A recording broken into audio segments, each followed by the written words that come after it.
ہم نے مولانا سلمان صاحب سے معلوم کیا کہ بھائی مدرسہ کب قائم ہوا؟ انہوں نے بتلایا کہ مولانا 4 سال سے یہ مدرسے کا عمل وجود میں آیا ہے۔ ماشاءاللہ دیکھ کر کے بڑی خوشی ہوئی۔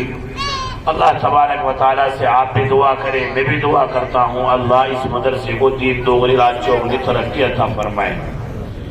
یہ مدرسہ جو آپ کی یہ چھوٹے چھوٹے بچے پڑھ رہے ہیں، کوئی بچہ قاعدہ پڑھ رہا ہوگا، کوئی ام کا پارہ پڑھ رہا ہوگا، اور کچھ بچے نادرہ قرآن پڑھ رہے ہیں، اور کچھ بچے قرآن کریم کا حفظ کر رہے ہیں۔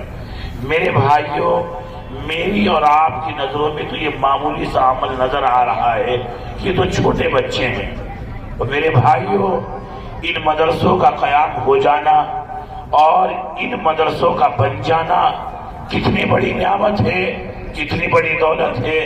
اس کا اس وقت ہمیں اندازہ ہوگا کہ میرے بھائی جب حشر کا میدان قائم ہوگا، کوئی کسی کا پرسہ نہال نہیں ہوگا، ہر انسان کو اپنی اپنی پڑی ہوگی۔ اللہ کا قرآن کہتا ہے یوم یفر المرء من اخیہ وامہ وابیہ وصاحبتہ وبنیہ۔ اما عائشہ صدیقہ رضی اللہ تعالی عنہا نے پوچھا کہ یا رسول اللہ، میرے ماں باپ آپ کے پر قربان ہو، اے اللہ کے رسول آپ یہ بتلائیے کہ جب حشر کا میدان قائم ہوگا تو لوگ کس حال میں ہوں گے، لوگوں کی حالت کیا ہوگی؟ میرے بھائی بزرگ اور دوستو، میرے اور آپ کے آقا جناب محمد رسول اللہ صلی اللہ علیہ وسلم نے فرمایا اے عائشہ وہ دن تو اتنی پریشانی کا دن ہوگا کہ سارے کے سارے انسان اس طریقے سے مادردات ننگے ہوں گے جیسے بچہ ماں کے پیٹ سے ننگا پیدا ہوتا ہے۔ میرے بھائیوں، قرآن کریم کوئی معمولی کتاب نہیں ہے۔ آج تک دنیا کے اندر نہ تو ایسا کلام آیا اور نہ ہی قیامت تک آئے گا۔ ارے یہ قرآن کریم کا خاصہ ہے، یہ قرآن کریم کے اندر ایک جاذبیت ہے کہ ایک آدمی کسی ایک کتاب کو لیتا ہے، ایک مرتبہ پڑھتا ہے، 2 مرتبہ اس کا مطالعہ کرتا ہے، 3 مرتبہ اس کو پڑھتا ہے، 4 مرتبہ اس کو پڑھتا ہے، اس کا دل اکتا جاتا ہے اور یہ سوچ کر کے چھوڑ دیتا ہے کیا کروں، 1 مرتبہ پڑھ لیا، 2 مرتبہ پڑھ لیا، 3 مرتبہ اس کتاب کو پڑھ چکا ہو، من بھر جاتا ہے، اس کتاب کو اٹھانے کو بھی دل نہیں چاہتا۔ اور میرے بھائیوں، ہم آپ کو بتاتے ہیں کہ یہ قرآن کریم جس کو آج ہم نے صرف معمولی کلام سمجھ لیا اور یہ سوچ لیا کہ یہ تو مدرسے کے ملا کے پڑھنے کی کتاب ہے، یہ تو صرف مسجد میں جو امام ہے اسی کی صرف یہ ذمہ داری ہے کہ وہ قرآن کو نماز میں پڑھے، وہ قرآن کو بیٹھ کر کے پڑھے، وہ قرآن کو کھڑا ہو کر کے پڑھے۔ اے مسلمانوں، میں آپ سے کہہ کر کے جاتا ہوں، میرے رب کی قسم، اگر یہ جملہ میرے نبی، آپ کے نبی جناب محمد رسول اللہ صلی اللہ تعالی علیہ وسلم کی زبان پر نہ آتے اور میرے نبی اگر اس کو بیان نہ کرتے، رب کعبہ کی قسم، آپ کے سامنے بیٹھنے والا یہ فقیر کبھی اپنی زبان کے پر وہ الفاظ نہ لاتا جن الفاظوں کے بارے میں میرے نبی نے یہ کہا ہے طلب العلم فریضۃ علی کل مسلم و مسلمہ، کہ ہر مسلمان، بالغ، مرد، عورت، سب کے اوپر علم دین کا سیکھنا فرض ہے۔ کیا سمجھتے ہیں ہم کہ صرف ان بچوں کو ہی قرآن سیکھنا ہے؟ کیا سمجھتے ہیں ہم کہ یہ قرآن کریم جو آج ہمارے سامنے ہے کوئی معمولی کتاب ہے؟ ارے یہی وہ قرآن کریم ہے کہ میرے بھائی جس قرآن کو پڑھ کر کے عمر جیسا پتھر دل رکھنے والا انسان موم کا بن جاتا ہے۔ ارے یہی تو وہ قرآن کریم ہے کہ جس کے اندر ماں کی گود سے لے کر قبر کی آغوش تک جتنے مرحلے سے انسان کو گزرنا پڑتا ہے وہ سارے کے سارے مسائل اس قرآن کریم کے اندر موجود ہے۔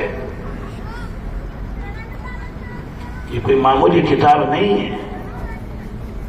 کسی سے پوچھا بچہ کیا کرتا ہے؟ اجی مدرسے میں قرآن پڑھتا ہے. قرآن کیا کرتا ہے؟ بھئی تمہارے کتنے بیٹے ہیں؟ اجی 2 ہیں. ایک اسکول میں جاتا ہے. اجی میرے یہاں 3 ہیں. بھائی تمہارے یہاں کتنے بچے ہیں؟ اجی میرے یہاں 4 ہیں. کیا کام کرتے ہیں؟ ایک موٹر مکینک ہے, ایک ماسٹر ہے, ایک انجینئر ہے, اور ایک مدرسے میں پڑھتا ہے. کیا پڑھتا ہے؟ قرآن پڑھتا ہے. کیا بنا ہے؟ اجی حافظی بنا ہے. کیا بنا ہے؟ اجی قاری بنا ہے. کیا بنا ہے؟ اجی ملا بنا ہے. بڑے دبے ہوئے الفاظوں میں کہنے کا ایک بچہ قرآن کا حافظی ہے. وہ میرے بھائیوں, میرے رب کی قسم, اللہ کی قسم, اس حافظ قرآن کا کیا مقام ہے. ارے یہ قرآن کے پڑھنے والے چھوٹے چھوٹے تیرے بچے جو آج تمہارے سامنے, آپ کے بچے آ کر کے, ابھی یہ بچہ آیا میرے بھائیوں جس کو آنکھوں کی روشنی بھی نہیں تھی, آنکھوں سے وہ بچہ اندھا ہے, لیکن میرے بھائی میرے رب کی قسم جب وہ بچہ میرے اور آپ کے آقا جناب محمد رسول اللہ صلی اللہ تعالیٰ علیہ وسلم کی شان میں نذرانہ عقیدت پیش کر رہا تھا, ارے اگر آنکھوں کی روشنی نہیں ہے تو میرے رب نے اس بچے کو دل کی روشنی سے نوازا ہے, اس کو آواز کی روشنی سے نوازا ہے. اسی طریقے سے آپ کے بچے جب صبح میں اپنے گھر سے چل کر کے اس مدرسے کے لیے قرآن پڑھنے کے لیے آتے ہیں, آپ کی بچی جب اپنے گھر سے چل کر کے اس مدرسے کے لیے قرآن پڑھنے کے لیے آتی ہے, یا کوئی بھی مدرسہ ہو, کوئی بھی مسجد ہو, جب یہ میرے اور آپ کے بچے قرآن پڑھنے کے لیے نکلتے ہیں, میرے رب کی قسم دیکھنے میں تو یہ ہوتا ہے کہ یہ چھوٹے بچے ہیں. ارے آؤ, ہمارا نبی, آپ کا نبی, میرا اللہ, آپ کا اللہ ان بچوں کے بارے میں کیا کہتا ہے. وہ میرے بھائیوں, ہم ان بچوں کو ہلکا پھلکا نہ سمجھے, ہم ان قرآن کے پڑھنے پڑھانے والوں کو ہلکا پھلکا نہ سمجھے. میرے بھائی میرے نبی نے کسی دنیا والے کے بارے میں نہیں کہا, کسی بڑے ڈاکٹر, کسی بڑے انجینئر, کسی بڑے سائنسداں, یا کسی بڑے بنگلے والے, پیسے والا, روپیے والا, جائیداد والا, عہدے والا, منصب والا, MP ہو, MLA ہو, ادارک ہو, کوئی بھی ہو, دنیا کا بادشاہ ہی کیوں نہ ہو, میرے نبی نے میرے بھائی اس دنیا کے اندر سب سے اچھا انسان اور سب سے افضل انسان کس چیز کو قرار دیا ہے, کس کو بتایا ہے. آؤ بہادر پور کے والوں, آج اس جلسے سے سن کر کے جائے کہ نبی سب سے اچھا ہونے کا لقب کس کو دے کر کے جا رہے ہیں. میرے بھائی میرے نبی نے فرمایا خیرکم من تعلم القرآن وعلمہ, اے لوگوں تم میں سب سے اچھا اور سب سے بہتر انسان وہ ہے جو قرآن کو سیکھے اور دوسروں کو سکھائے. کہاں قرآن سیکھا جاتا ہے, کہاں قرآن سکھایا جاتا ہے؟ آپ سوچ رہے ہوں گے عشاء کی نماز سے لے کر اب تک جو بھی مولوی آتا ہے وہ صرف قرآن کی باتیں کرتا ہے, وہ صرف یہی کہتا ہے کہ قرآن